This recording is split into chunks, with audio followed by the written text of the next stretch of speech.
হে আল্লাহ, কেন আমার জীবনে এত কষ্ট? কেন আমার দোয়া কবুল হচ্ছে না? প্রিয় বোন, তুমি কি কখনো রাতের অন্ধকারে তাকিয়ে কাঁদতে কাঁদতে বলেছ, হে আল্লাহ, আমি কি তাহলে সবচেয়ে বেশি অভিশপ্ত? কেন শুধু আমার জীবনেই এত ঝড় বৃষ্টি? তুমি কি ভেবেছ আল্লাহ হয়তো তোমার দোয়া শোনেন না? তুমি কি ধারণা করেছ এসব কষ্ট হয়তো আল্লাহর গজব? না বোন, হাজারবার না। আজকের এই ভিডিও তোমার চোখের পানি মুছে দেবে, হৃদয়ের গভীর ক্ষতকে শান্ত করবে। কারণ যাকে আল্লাহ ভালোবাসেন তাকে আল্লাহ দুনিয়াতে কিছু বিশেষ কষ্টের মধ্য দিয়ে নিয়ে যান। কষ্ট যা শাস্তি নয়, বরং এটি হলো প্রেমের আলামত, আল্লাহর নৈকট্য পাওয়ার সোপান, জান্নাতের মহামূল্য টিকিট। কোরআনে আল্লাহ তাআলা ইরশাদ করেন, নিশ্চয়ই আমি পরীক্ষা করব ভয়, ক্ষুধা, জানমালের ক্ষতি ও ফল ফসলের ধ্বংসের মাধ্যমে, আর সুসংবাদ দাও ধৈর্যশীলদের। রাসূলুল্লাহ সাল্লাল্লাহু আলাইহি ওয়াসাল্লাম বলেন, যাকে আল্লাহ ভালোবাসেন তার উপর আল্লাহ পরীক্ষা পাঠান। আজ আমি তোমাকে সেই 7টি কষ্ট সম্পর্কে বলবো যেগুলো আল্লাহ শুধু তার প্রিয় বান্দাদের জীবনে পাঠান, যেন তাদেরকে পরিশুদ্ধ করে নিজের প্রিয় বান্দার তালিকায় অন্তর্ভুক্ত করেন। তুমি যদি এই 7টি কষ্টের যে কোনো একটি নিজের জীবনে দেখে থাকো, তাহলে বুঝে নাও আল্লাহ তোমাকে ফেলে দেননি, বরং আল্লাহ তোমাকে নিজের কাছে টেনে নিচ্ছেন। কষ্ট মানেই গজব নয়, কষ্ট মানেই আল্লাহ তোমাকে ভালোবাসছেন। তাই ভিডিওর শেষ পর্যন্ত থাকো, কারণ তোমার জীবনের সবচেয়ে বড় রহস্য আজ উন্মোচিত হবে। প্রথম কষ্ট, দোয়া বারবার করেও দেরিতে কবুল হওয়া। তুমি কাঁদছ, রাতের শেষ প্রহরে হাত তুলে বলছ, হে আল্লাহ, আর কত অপেক্ষা করব? আমার দোয়া কি আপনার দরজায় পৌঁছায় না? তুমি ভাবছ আল্লাহ হয়তো তোমাকে ভুলে গেছেন, কিন্তু সত্য হচ্ছে এই অপেক্ষা নিজেই প্রমাণ যে আল্লাহ তোমাকে ভালোবাসেন। রাসূলুল্লাহ সাল্লাল্লাহু আলাইহি ওয়াসাল্লাম বলেছেন, বান্দা যখন দোয়া করে আর আল্লাহ তা দেরি করেন, তখন আল্লাহ বলেন, হে ফেরেশতারা, আমি আমার বান্দার কণ্ঠস্বর শুনতে পছন্দ করি। অর্থাৎ আল্লাহ চান তুমি তার দিকে ফিরে ফিরে ডাকো। তিনি তোমার কণ্ঠস্বর শুনছেন, তোমার কান্নাকে ভালোবাসছেন। যদি সঙ্গে সঙ্গে সব দোয়া কবুল হয়ে যেত, তুমি হয়তো আর আল্লাহকে ডাকতেই না। আল্লাহ কোরআনে বলেন, তোমরা দোয়া করো, আমি সাড়া দেব। কিন্তু সাড়া দেওয়ার 3 রূপ আছে। 1, সঙ্গে সঙ্গে কবুল। 2, দেরিতে কবুল, যাতে তুমি আরও নিকটে আসো। দুনিয়াতে না দিয়ে আখেরাতে অসীম পুরস্কার দেওয়া। যার দোয়া দেরিতে কবুল হয় সে আল্লাহর বিশেষ প্রিয় বান্দা, কারণ আল্লাহ তাকে নিজের দরজায় রাখতে চান, অন্য দরজায় নয়। দ্বিতীয় কষ্ট, মানুষ বারবার আপনাকে অপমান করে, অবহেলা করে। তুমি যতই ভালো হও না কেন, মানুষ তোমাকে বোঝে না। তারা তোমাকে ছোট করে, তুচ্ছ করে, মনের কষ্ট দেয়। তুমি ভাবো, আমি কি এতটাই তুচ্ছ? কেন সবাই আমাকে অপমান করে? কিন্তু জানো কি, এটা শাস্তি নয়, বরং আল্লাহর বিশেষ পরীক্ষা, যা তিনি প্রিয় বান্দাকে সম্মানের উচ্চ আসনে পৌঁছানোর আগে দেন।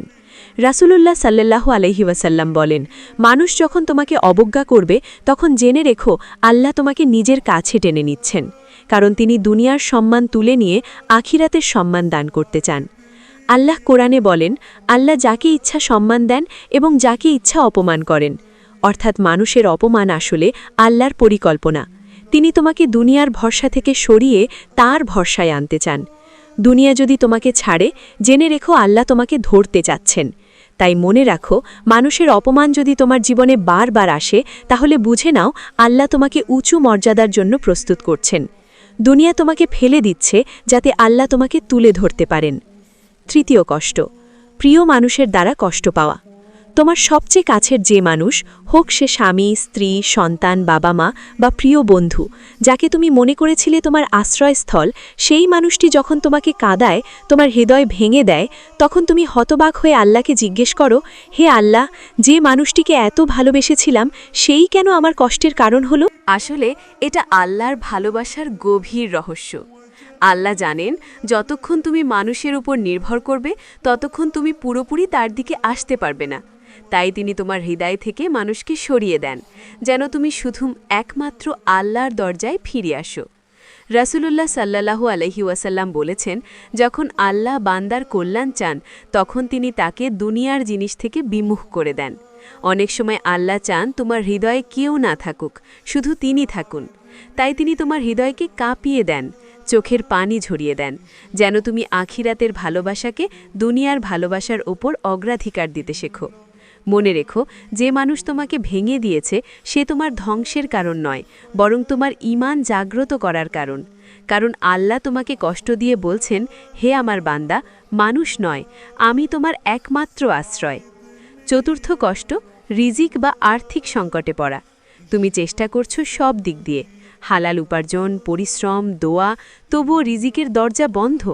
টাকা আসে আবার চলে যায়, একের পর এক বিপদ, দেনা, দারিদ্র্য তোমার দরজায় করা। তুমি হয়তো ভাবছো, আল্লাহ কি আমার উপর রাগ করেছেন? কিন্তু আসলে এটা রাগ নয়, বরং ভালোবাসার আলামত। আল্লাহ কোরআনে বলেন, আল্লাহ যা রিজিক সংকুচিত করেন তিনি তা জ্ঞান বুদ্ধি দিয়ে করেন। অর্থাৎ রিজিকের সংকট দুনিয়ার শাস্তি নয়, বরং আল্লাহর পরিকল্পিত পরীক্ষা। আল্লাহ যাকে ভালোবাসেন তাকে তার উপর সম্পূর্ণ ভরসা করার শিক্ষা দেন। মানুষ যেন টাকা, দুনিয়া বা চাকরির ওপর নয়, বরং একমাত্র আল্লাহর ওপর নির্ভর করে। রাসূলুল্লাহ সাল্লাল্লাহু আলাইহি ওয়াসাল্লাম বলেছেন, নিশ্চয়ই দারিদ্র্য হলো আমার সম্মান এবং আমি দারিদ্র্য নিয়ে গর্ব করি। রিজিক সংকুচিত হওয়ার মাধ্যমে আল্লাহ তোমার গুনাহ মাফ করেন, তোমাকে অহংকার থেকে বাঁচান এবং তোমার দোয়া কবুলের দরজা খুলে দেন। মনে রেখো, যদি তোমার জীবনে আর্থিক কষ্ট আসে, তাহলে আল্লাহ বলছেন, হে আমার বান্দা, দুনিয়ার উপর ভরসা ছেড়ে দাও, আমার উপর ভরসা করো, আমি রিজিক দেই, চাকরি নয়। পঞ্চম কষ্ট, অকারণ ভয়, দুশ্চিন্তা ও মানসিক অস্থিরতা। তুমি কেন অকারণে ভয় পাচ্ছ? রাতের নিস্তব্ধতায় হঠাৎ মন ভেঙে যায়, কেন জানি না দুশ্চিন্তা গ্রাস করে, ঘুম হারাম হয়। কেউ তোমাকে কষ্ট দেয়নি, কোনো বিপদ নেই, তবু হৃদয় আতঙ্কে দুলছে। তুমি ভাবছ, হে আল্লাহ, কেন এমন হচ্ছে? আসলে এটি আল্লাহর প্রিয় বান্দার জন্য বিশেষ পরীক্ষা।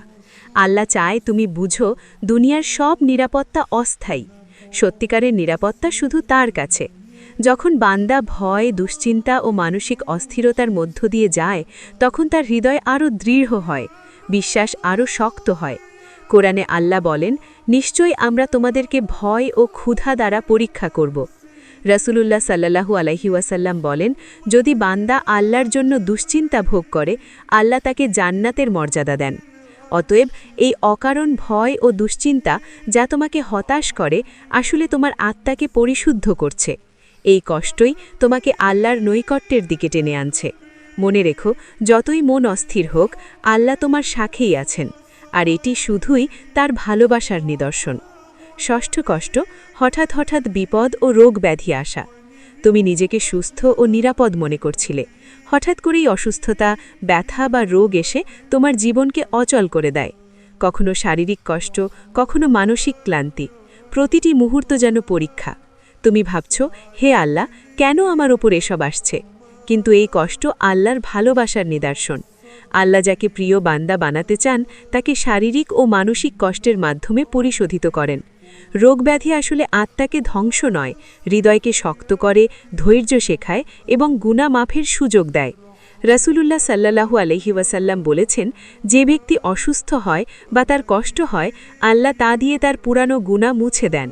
কোরআনে আল্লাহ বলেন, তোমাদের পরীক্ষা করা হবে ভয়, ক্ষুধা, ধন সম্পদ, প্রাণ ও ফলাফলের ক্ষয়ক্ষতি দ্বারা। ধৈর্যশীলদের জন্য রয়েছে শুভ সংবাদ। সূরা বাকারা ১৫৫।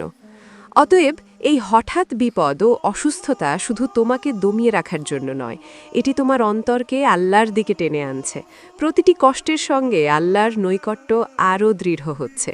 মনে রেখো, যিনি এই কষ্ট সহ্য করে, আল্লাহ তার জন্য জান্নাতের অসীম পুরস্কার সংরক্ষণ করেছেন। সপ্তম কষ্ট, বারবার দুনিয়ার স্বপ্ন ভেঙে যাওয়া ও হতাশার দরজায় পৌঁছে যাওয়া।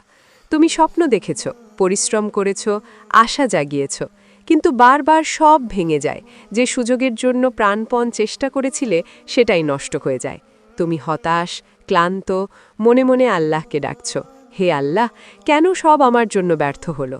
এটাই আল্লাহর প্রিয় বান্দাদের জন্য সবচেয়ে সূক্ষ্ম পরীক্ষা। আল্লাহ জানেন, তুমি যদি সব কিছুর ওপর নির্ভর করো, তাহলে হৃদয়ে দুনিয়ার প্রেমে বাধা পড়বে। তাই তিনি কখনো কখনো তোমার স্বপ্ন ভেঙে দেন, আশা করেন যাতে তুমি শুধুই তার দিকে তাকাও। রাসূলুল্লাহ সাল্লাল্লাহু আলাইহি ওয়াসাল্লাম বলেছেন, যে বান্দা আল্লাহর জন্য হতাশা সহ্য করে, আল্লাহ তাকে এমন মর্যাদা দেন যা কেউ ধারণও করতে পারে না। কোরআনে আল্লাহ বলেন, যে ব্যক্তি আল্লাহর ওপর ভরসা রাখে, আল্লাহ তাকে যথেষ্ট। যে স্বপ্ন ভেঙে গেছে, সেটি আসলে আল্লাহর উপহার, কারণ তিনি তোমাকে এখন এমন কিছু দিতে চাইছেন যা তুমি স্বপ্নেও কল্পনা করতে পারো না। হতাশা মানেই শেষ নয়, এটি নতুন জীবনের সূচনা, যেখানে আল্লাহ তোমাকে তার প্রিয় বান্দার মর্যাদায় তুলে নেবেন। প্রিয় বোন, এখন তুমি বুঝতে পারছো এই 7টি কষ্ট যা আমরা জীবনে সহ্য করি তা শাস্তি নয়, বরং আল্লাহর অসীম ভালোবাসার নিদর্শন। দোয়া দেরিতে কবুল হওয়া, মানুষের অপমান, প্রিয়জনের কষ্ট, আর্থিক সংকট, অকারণ ভয় ও দুশ্চিন্তা, হঠাৎ অসুস্থতা, স্বপ্ন ভেঙে যাওয়া, সবই আল্লাহ তোমাকে পরিশুদ্ধ করার এবং তার নৈকট্যে টানার জন্য। কোরআন ও হাদিসে স্পষ্ট বলা হয়েছে, আল্লাহ যাকে ভালোবাসেন তাকে পরীক্ষা করেন, যাকে আল্লাহ ভালোবাসেন তার উপর তিনি পরীক্ষা পাঠান। এই পরীক্ষা তোমার ঈমানকে শক্ত করবে, ধৈর্য শেখাবে এবং আখিরাতের জন্য তোমাকে প্রস্তুত করবে। তুমি যদি জীবনের প্রতিটি কষ্টকে আল্লাহ ভালোবাসা হিসেবে দেখো, তবে হতাশা আর ক্রোধের পরিবর্তে হৃদয় ভরে উঠবে ধৈর্য, শান্তি ও বিশ্বাসে। মনে রেখো, প্রতিটি কষ্টের পর আল্লাহর কাছ থেকে অসীম পুরস্কার অপেক্ষা করছে। যে কষ্টই আসুক তা শুধু তোমাকে আল্লাহর কাছে টেনে আনছে। তুমি একা নও, আল্লাহ সবসময় তোমার সঙ্গে আছেন। তাই চোখের পানি মুছো, দোয়া করো, ধৈর্য ধরো এবং বিশ্বাস রাখো। এই কষ্টই তোমাকে জান্নাতের দরজায় পৌঁছে দেবে। তোমার জীবন যদি আজ কঠিন মনে হয়, তা আল্লাহর কাছ থেকে বিশেষ ভালোবাসার প্রমাণ। সেই ভালোবাসা ধরো এবং জানো, আল্লাহ কখনো তোমাকে ফেলে দেবেন না।